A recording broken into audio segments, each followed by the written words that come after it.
अगर सच में ठान लिया है कि आपको काम यही करना है तो फिर पीछे मत हटना। मैंने इस पिगरी फार्म से ही मैंने अपना एक जिम दोबारा से ओपन कर लिया, जो जिम नोएडा में कभी बंद हुआ था, और मैंने ये फिर से पॉन्ड खोल लिया। और मेरा अब इस साल का जो प्रोग्राम है वो इस खेत में भी पॉन्ड करने का है। मेन चीज़ ये है, इसमें आपको मार्केट ढूंढने की ज़रूरत नहीं पड़ेगी, मार्केट खुद ही आपके पास चल के आएगी। जो सेंट्रल गवर्नमेंट है वो इतना ज़्यादा फोर्स कर रही है कि आप लाइव स्टॉक का काम ज़्यादा से ज़्यादा करो, ज़्यादा से ज़्यादा करो। जय जवान जय किसान दोस्तों, आप सभी का स्वागत है हमारे YouTube channel salute to farmer पर। दोस्तों आज हम पहुंचे हैं उत्तर प्रदेश जिला अमरोहा में यशदीप जी के इंटीग्रेटेड फार्म पर। दोस्तों यशदीप जी ने यहां पर फिश फार्म और पिग फार्म खोला हुआ है। इनके फिश फार्म की वीडियो हमने अपने चैनल पर ऑलरेडी अपलोड कर दी है। अगर किसी भाई ने वो वीडियो नहीं देखी तो डिस्क्रिप्शन में उसका लिंक है, जाकर ज़रूर देखें। और ये वीडियो स्पेशली पिग फार्म के ऊपर होने वाली है। यशदीप जी से डिटेल में पिग फार्म के ऊपर जानकारी लेंगे और आप लोगों को कराएंगे इनके फार्म का एक छोटा सा टूर। तो चलिए करते हैं वीडियो की शुरुआत। अब चलते हैं हम आपके लाइव स्टॉक की तरफ। जब आपने इस काम की शुरुआत करी तो जैसे कि आप अच्छे एजुकेटेड हो, तो किसी ने ये नहीं बोला कि अच्छा खासा पढ़ा लिखा है, जाके नौकरी कर, तू इस काम में कहाँ आ गया? सबने बोला, सभी बोलते थे। जब लोगों को पता लग चला धीरे धीरे तो सब लोगों ने बोलना शुरू किया कि ये क्या काम कर रहा है, इससे क्या होगा। लेकिन अब सिचुएशन ऐसी है कि जब लोगों ने काम देखा, प्रॉफिट देखा, ठीक है, तो उसके बाद दूसरे लोग भी कर रहे हैं। और ऐसा क्या है बताओ। आप देखो, गंदगी यहाँ नहीं है, लोगों को बहुत गंदगी लगती है। आप देखो, इसमें देखोगे आप कितना साफ कमरा है, ठीक है। आप सारे कमरे देखो, आप ये देखो, बात सारी की सारी ये है कि साफ सफाई की है। यहाँ पे साफ सफाई का ध्यान सबसे ज़्यादा रखा जाता है। इस टाइम ये जो आपके पिग हैं, ये कौन सी ब्रीड के पिग हैं? ये लार्ज वाइट यॉर्कशायर है। ये ब्रीड दूसरे नंबर पे आती है। और ब्रीड की खासियत ये है कि ये बहुत जल्दी तैयार हो जाती है। कितने महीने में? मान के चलिए 6 महीने में, 6 से 7 महीने में ये पूरा 1 क्विंटल का एनिमल बन जाता है। तो इतने टाइम पीरियड में इसके ऊपर फीड कितने का लग जाता है? अगर आप प्रॉपर फीड चला रहे हैं तो इस पे एक एनिमल अगर आपका 14,000 का जा रहा है तो 10-12 हज़ार का फीड लग जाता है एक एनिमल का। जैसे कि हमारे कई किसान भाई जिन्होंने ये काम कर रखा है या ये वो करना चाहते हैं, वो ये बोलते हैं कि फीड पे उनका बहुत लागत आ जाती है, बहुत खर्चा हो जाता है। तो आप कुछ और भी इन्हें खिलाते हैं या खाली फीड पे निर्भर है ये? देखिए, मेरे पास 2 तरीके हैं। एक तो फीड है और दूसरा आलू का वेस्ट आता है फैक्ट्री से, जो कि कस्टर्ड। इधर आ जाइए, थोड़ा शोर हो रहा है। एक आलू का वेस्ट आता है जो कि कस्टर्ड वेस्ट होता है, उससे कस्टर्ड बनाया जाता है, तो वो इस्तेमाल में लाया जाता है यहाँ पे। उसको क्या काम करते हैं हम, अगर मान लीजिए हमारे पास 2 क्विंटल का ड्रम है, तो उस 2 क्विंटल के ड्रम में हम उसमें लगभग 50 किलो भिगा देते हैं और वो फूल के 1.5 क्विंटल बन जाता है। और वो 7.5 रुपये आता है।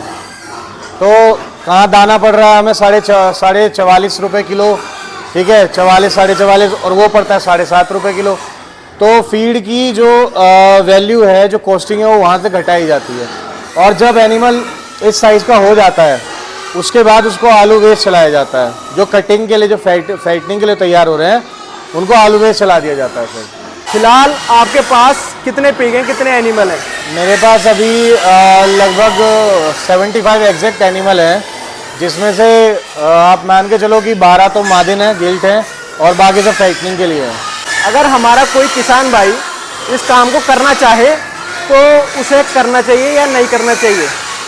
देखिए, अगर कोई करना चाहता है, ठीक है, तो मैं उसको जेन्युइनली राय दूंगा कि वो अच्छे से करे और तरीके सिस्टम वाइज सिस्टम चले। बहुत ही प्रॉफिटेबल काम है, बहुत ही मज़ेदार काम है। देखो, मेन चीज़ ये है, इसमें आपको मार्केट ढूंढने की ज़रूरत नहीं पड़ेगी, मार्केट खुद ही आपके पास चल के आएगी। इतनी ज़्यादा डिमांड है कि लोग बाग खुद ही आपके पास आके संपर्क करेंगे कि आपके एनिमल रेडी हो गए, हमें उठाने हैं, हमें उठाने हैं। अभी ये आपका पिग किस रेट पे सेल हो रहा है? आप इस टाइम पे 150 या 160 के बीच में सेल होता है। थोड़ा इनके वैक्सीनेशन का प्रोसेस बताइए। देखिए, वैक्सीनेशन का प्रोसेस ऐसा है कि इनको बहुत ही ध्यान रखा जाता है। जब ये पैदा होते हैं, पैदा होने के लगभग 2 हफ्ते बाद इनको जो है आयरन का और 1 दिन छोड़ के बी कॉम्प्लेक्स का, ये 2 इंजेक्शन लगाए जाते हैं। और ये जो है ये रिपीट किया जाता है 2 हफ्ते तक। यानी कि एक आयरन की वायल, एक आयरन की वायल आपके 10 बच्चों पे चलती है। जो वायल आती है 10 ml की, क्योंकि 1 ml लगाया जाता है। और बी कॉम्प्लेक्स की भी 10 ml की आती है, तो यानी कि आप मान के चलो कि वो आपको 3 से 4 वायल आपकी ख़त्म हो जाती हैं। फिर आती है इनकी वैक्सीनेशन की बात। वैक्सीनेशन जो है उसको स्वाइन फ्लू का ही होता है। स्वाइन फ्लू 6 महीने में एक बार लगा दो, या फिर अगर आप ऐसे भी लगा सकते हो, जैसे बच्चे जो पैदा हुए हैं वो बड़े हो रहे हैं, आप उनके लगा दो। बस ज़्यादातर हम ग्याबन मादिन के नहीं लगाते, बाकी हम सबके वैक्सीनेशन लगा देते हैं। फिर इनकी डीवॉर्मिंग की बात आती है। डीवॉर्मिंग तो ये लगाओ कि आपको हर 20वें दिन या 25वें दिन आपको करनी है, क्योंकि ये एनिमल जो है जितना डीवॉर्मिंग बढ़िया तरीके से होगा और जितना फीड ज़्यादा खाएगा, ठीक है, जो इसको लगे उतना ही जल्दी तैयार होगा। आपके सबसे ज़्यादा जो खर्चा आता है ना, वो आता है डीवॉर्मिंग, यानी कि जो कीड़े मारने की जो दवाई होती है उस पर आता है, और किसी पे ज़्यादा खर्चा नहीं आता, क्योंकि आयरन बी कॉम्प्लेक्स आपका एक बार लगना है स्टार्टिंग में, ठीक है। और स्वाइन फ्लू का आपको एक ही बार लगना है। जो ज़्यादा से ज़्यादा, जो ज़्यादा यूज़ होने वाली चीज़ है वो है आपकी डीवॉर्मिंग वाली शीशी आती है। और उसमें भी एक चीज़ है कि ये 30 किलो 35 किलो 40 किलो तक डीवॉर्मिंग बहुत ज़्यादा ज़रूरी है। अगर आप 40 किलो तक इसकी डीवॉर्मिंग करते रहेंगे ना टाइम टू टाइम, तो ये उतनी ही जल्दी ग्रोथ करता रहेगा। और एक चीज़ और ये होती है कि जो गेल्ट होती हैं, जो मादिन होती हैं, उनको आप टाइम टू टाइम जैसे डीवॉर्मिंग कर रहे हैं उनकी, तो वो 50 किलो के बाद वो हीट पे भी जल्दी आ जाती हैं। तो यानी कि आपका प्रोडक्शन जितनी जल्दी हीट पे आएगा उतनी जल्दी रेडी होगा। तो 50 से 60 किलो के बीच में वो हीट पे आ गई, आपने उसको क्रॉस करा दिया, तो जो वो बच्चे देने की जो स्टेट होती है उस टाइम पे वो 80 किलो वेट कवर कर चुकी होती है, और 80-90 किलो में बढ़िया बच्चे हो जाते हैं। आपको अपने पिग सेल करने में कोई दिक्कत तो नहीं आती? देखिए, मैं पहले ही बता चुका हूँ कि पिग सेल करने में कोई दिक्कत नहीं है। ये जो काम है ये ऐसा है कि इसकी इतनी ज़्यादा डिमांड है कि मार्केट में आप एक बंदे से बात कर लो, एक से संपर्क कर लो, उससे जो है 10 अपने आप ही आपके पास आ जाएंगे। और जैसे ही माल आपका रेडी होगा, आपके पास 10 फ़ोन आएंगे कि हमें उठाना है जी, हमें उठाना है, क्योंकि इसकी डिमांड इतनी ज़्यादा है, हद से ज़्यादा डिमांड है इसकी। यानी कि यहाँ तक कि इम्पोर्ट हो रहा है बाहर से। तभी तो हमारे जो सेंट्रल गवर्नमेंट है वो इतना ज़्यादा फोर्स कर रही है कि आप लाइव स्टॉक का काम ज़्यादा से ज़्यादा करो, ज़्यादा से ज़्यादा करो। फिश पे इतनी अच्छी सब्सिडी आ रही है, पिग्स पे इतनी अच्छी सब्सिडी आ रही है, इसीलिए तो आ रही है। यशदीप जी, आदमी जो भी काम करता है अपने प्रॉफिट के लिए करता है, तो आप हमें ये बताइए, आप अपने इस फार्म से साल भर का कितना प्रॉफिट अर्न कर लेते हैं? देखिए, अगर आप साल भर की बात करें तो उसमें तो सब चीज़ों पे खर्चा आता है। आप फीड का भी लगाइए, आप लेबर का भी लगाइए, आप मेंटेनेंस भी लगाइए, सब चीज़ें छोटी मोटी टूट फूट चलती रहती है। और मैं आपको एक छोटा सा आइडिया दे दूं बस, कि ऐसे जैसे मान के चलिए कि मैंने पिछले साल अगर लगभग 10 से 12 लाख रुपए का पूरा उसमें जनरेट की थी इनकम, तो उस पर 6 से 7 लाख रुपए का मेरा खर्चा भी आया था, ठीक है। अब मैंने, क्योंकि मैं कोशिश मेरी यही है कि मैं काम को बढ़ाऊँ और काम को बढ़ाता रहूँ, तो जैसे जैसे हमारा काम बढ़ेगा, ठीक है, अब जैसे एनिमल बढ़ेंगे, फ़िश बढ़ी हैं, वो तालाब है, ये तालाब है, ठीक है, एनिमल है, अब जैसे एनिमल बढ़ेंगे तो जाहिर सी बात है कि हमारा जो है प्रॉफिट भी बढ़ेगा और उस पर खर्चा भी बढ़ेगा, दोनों चीज़ें हैं। और काम जो है वो सिर्फ इसीलिए मैं नहीं करता कि मेरे को प्रॉफिट कमाना है, मेरे को काम इसीलिए, मेरा जो टारगेट है वो सिर्फ ये है कि मेरे को एक अपने काम को, इस काम को इतने उस लेवल पे लेके जाना है, लगभग मेरे को 1500 से 2000 एनिमल करने हैं, और मैं इसीलिए काम को बढ़ाना चाह रहा हूँ। हर बार मेरी कोशिश यही रहती है, काम बढ़े, काम बढ़े, काम बढ़े। हमारा कोई किसान भाई या मेरे जैसा कोई युवा, आपके जैसे कोई युवा इस काम को करना चाहे, तो आप उसे क्या मैसेज देंगे? देखिए, मेरा मैसेज यूथ के लिए, या फिर जो कोई इंसान काम करना चाहता है, जो कोई युवा काम करना चाहता है, उसके लिए मेरा मैसेज ये है कि देखो भाई, काम अगर सच में ठान लिया है कि आपको काम यही करना है, तो फिर पीछे मत हटना।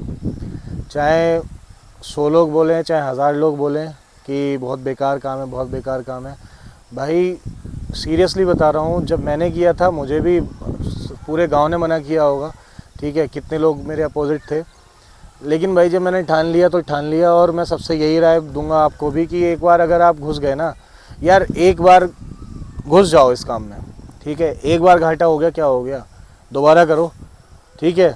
लेकिन हाँ, काम को इस तरीके से लेके चलना, हमेशा इस तरीके से लेके चलना कि आप कोशिश करना कि आपको कम से कम नुकसान हो। नुकसान मैंने भी उठाया है, मैंने मछली में भी उठाया है, पिग्स में भी मैंने नुकसान उठाया है। मैंने स्टार्टिंग में मेरे पिग्स भी मरे थे, लेकिन हाँ मैंने हिम्मत नहीं हारी।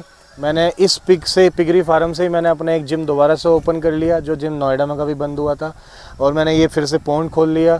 और मेरा अब इस साल का जो प्रोग्राम है वो इस खेत में भी पॉन्ड करने का है। यहाँ पे भी मैं अगले साल जो है पॉन्ड खुदवा दूंगा, क्योंकि मेरे को सिर्फ आगे बढ़ना है, काम को बढ़ाना है। मेरे को एनिमल, मेरा टारगेट है कि मैं एनिमल कम से कम उसमें 1500 से 2000 रखूं। आप भी अगर काम खोलो, कोई भी काम खोलो, तो उसको टारगेट लेके चलना कि हमें इतने टारगेट पे पहले पहुंचना है, ये टारगेट पहले अचीव करना है, तो उसी हिसाब से चलना, उसी हिसाब से काम खोलना। दोस्तों, अगर आपको हमारी ये वीडियो अच्छी लगी तो हमारी इस वीडियो को लाइक कीजिए और ऐसी ही वीडियोस देखने के लिए चैनल को सब्सक्राइब कीजिए। और हाँ, बेल आइकन दबाना ना भूलें, ताकि हमारी अगली किसी वीडियो की नोटिफिकेशन आप तक सबसे पहले पहुंचे। Thank you. Salute to farmer.